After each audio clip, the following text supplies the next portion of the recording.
Thomas here with Much Props, going to give you another how-to video. Today I am once again carrying on the spooky theme this month.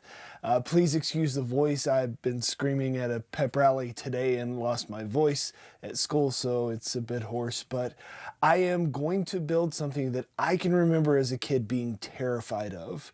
I recently rewatched Killer Klowns from Outer Space and realized it's like I spent the whole movie laughing. It is very much a quintessential like 1980s horror movie. If you've never seen it, you should definitely check it out. It's a good laugh. But in that movie, there are these little monsters that spawn out of like popcorn bags and laundry hampers and a number of other things throughout the movie, and I thought it would be fun to make one. So today we are making a monster from Killer Klowns from Outer Space out of some difficult materials to use. Let's get to building. So as I was thinking about how to tackle this build, I thought about the material that I should use, limiting myself to only things that I had on hand. I knew polymer clay and thermoplastics would be too heavy for the monster and make it too top heavy, so I was thinking of a lighter material. Of course, I could have carved it out of EVA or even used some foam clay, but I've done that a lot. So I have this two-part epoxy stuff by Smooth On called Freeform Air that I need to use, so I went with it. It is extremely light but kind of difficult to sculpt out of, so why not challenge myself? I start by building the base of the monster out of foil. I mash it in the general shape that I want and then use some duct foil tape to hold bits onto it.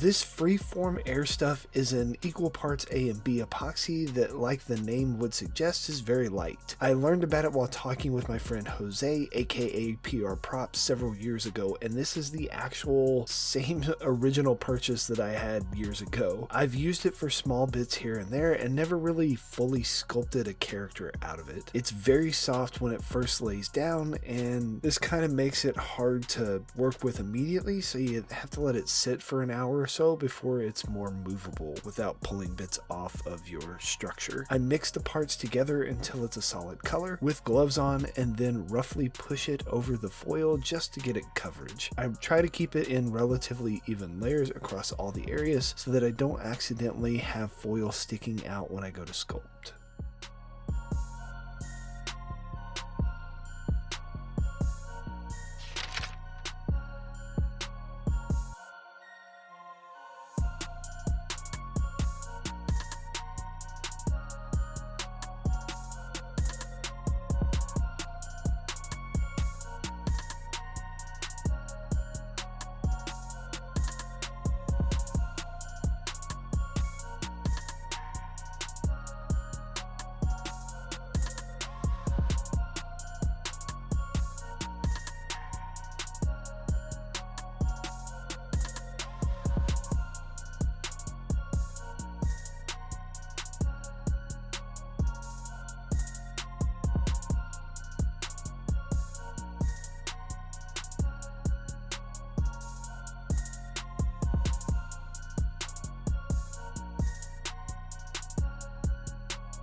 It sat for about an hour here, and the initial looseness of the material has started to stiffen up a bit like clay, so this is the point at which I can start to use various clay sculpting tools to shape it into its relatively similar to the reference image I found on a Google search. You can see it in the background. I have several dozen tools to the left, and I'm sure an actual sculptor knows all of the specific uses for them. I typically only use a pointed silicone tip, some of the ball tips maybe, a wire rake, and maybe a palette scraper. A majority of the work that I do is by fingers, and that's it. For the gnarly bits around his mouth, I actually just pushed a balled up piece of foil into the epoxy. To smooth bits over, I have a container of water just below the camera shot that I can dip my finger or my tools in to help it stick less or smooth out areas that I need to. The sculpting took me less than an hour to do, and I really like the textures that I was able to get in such a short amount of time.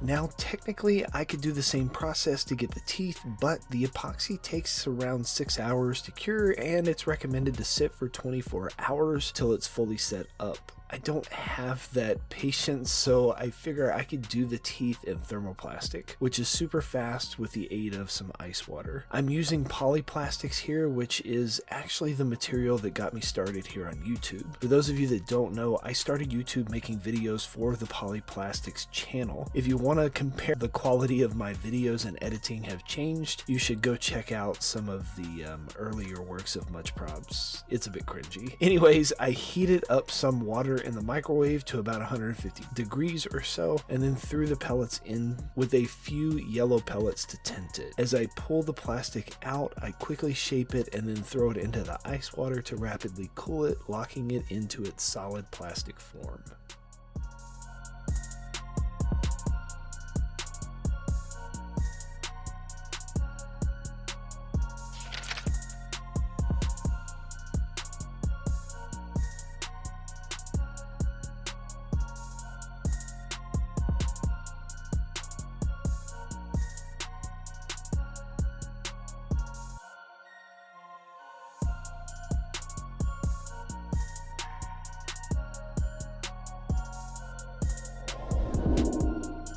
In order to attach the teeth to the gums, I decided to carve small indents to allow the shape of the teeth to fit better in the monster. Initially, I superglued the teeth in, but didn't like the gaps in the material, so I switched to melting the plastic with a small blowtorch and quickly pushing that into the fitting of the socket. Surprisingly, the pore surface of the freeform air and the added surface area of my carving gave the thermoplastic enough grip that I didn't even have to glue it into place. So I gave the goofy looking creature jagged teeth of varying sizes and stuck them in as wonky as my sight would allow.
To unify my materials and give it a base color for my paint job, I hit it with some black spray paint.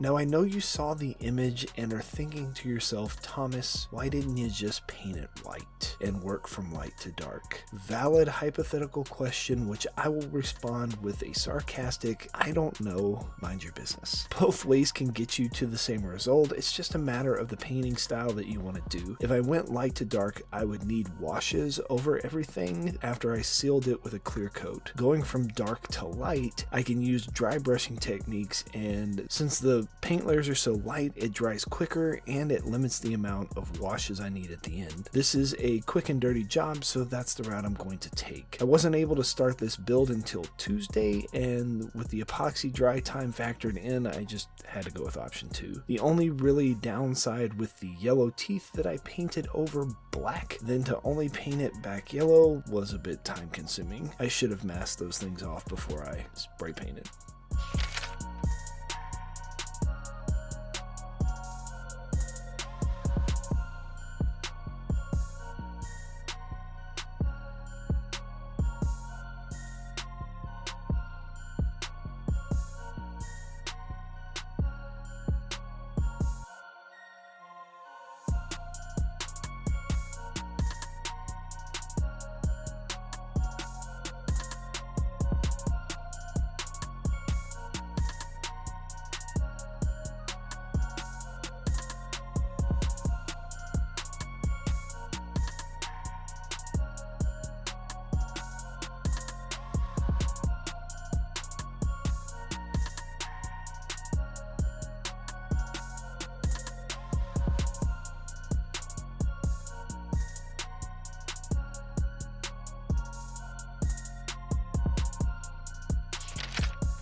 So my reference image has a bright green hair, and from what I can see from the other monsters in the film, they're like orange and red hair. I don't have either of those color fake hairs on hand. I do, however, have a bright blue wig I bought several years ago that was left over from the Fortnite Ragnarok cosplay I made. So I ponytailed up a piece of it and roughly chopped it off of the wig. I'm sure there are probably better ways to do this, and probably ways that look a lot cleaner, but like I said, I was strapped for time. So I hot glue my bunching onto the top, add some loose bits to the front of my glue gobs, and call it a day. After it had cooled, I did my best to attempt styling the haircut by chopping it short, and ended up with something I wouldn't want on the top of my head, but maybe some popcorn clown from another planet might not mind sporting.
The entire build centered around the idea of using this plastic popcorn box that we have had in our pantry for the better part of a decade. You know those kits that they put in the middle of the aisles during the holiday time that a family member will grab, not knowing what to get you, and you don't actually use it? That's kind of what this is. Typically, I use this for warming up my Plasti Dip for the few days in Texas where it drops below freezing in the winter. Now I don't have to paint it, and it will act as my base. With the added weight of the teeth, this thing would be pretty top heavy, so I weighted the box down with some decorative glass bits that family members seem to like to hoard for me, and hot glue them down in so that they don't shake in the container. Then I fill the rest with scrap foam capped by a thick piece of EVA. I glue down my clown and then hot glue resin popcorns that I for some reason have on hand, and I don't really know the reason why.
The reference image has an exorbitant amount of slobber coming off of the teeth, and I know that there's a lot of different glues, resins, and other methods that I could use to achieve said look. I get it. A lot of people know a lot more things than I do, and what I'm showing in the video may not be your cup of tea. It's fine. But I've already got hot glue warmed up, and this could be knocked out really quick to make my drool. You could use the low temp and let gravity do work in order to get it over the bits that mine have connecting to the bottom because of his overbite. I glued it to the table. Most people don't realize my mat is actually under the glass drafting table that I work on, mainly so that you don't get distracted by my feet underneath, and this also allows for it to easily be cleaned up with isopropyl alcohol, and it doesn't damage the mat from all the different materials that I use. I hot glue them onto the teeth with low temp so that I don't melt my thermoplastic butter teeth fangs, and with that, this build is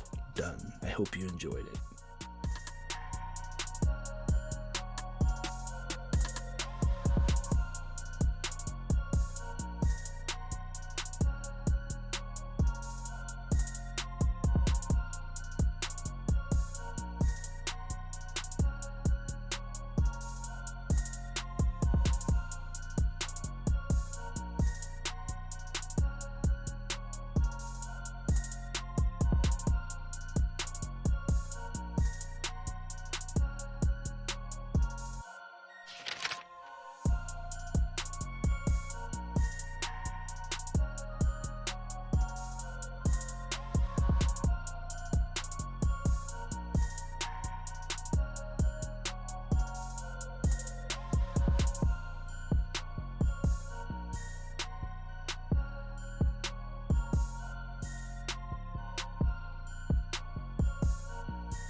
And we are finished. Here is the end result. Overall, I think it looks pretty gross and epic, and the drool with the hot glue just kind of sets it off. But yeah, maybe you will try and rewatch something that you were afraid of as a child and realize that as an adult that there's no reason that I should have ever been afraid of clowns.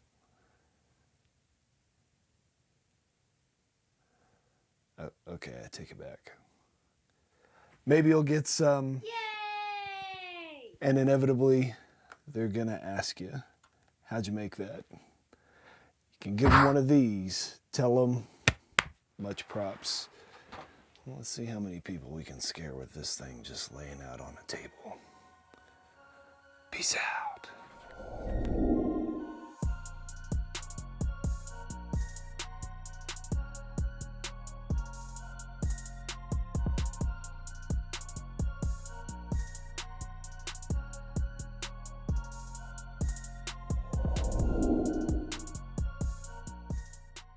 If you enjoy what I do here on YouTube and you want to see more builds like this one, please consider joining these awesome people listed here with me over on my Patreon to build a bigger, better, more creative community together.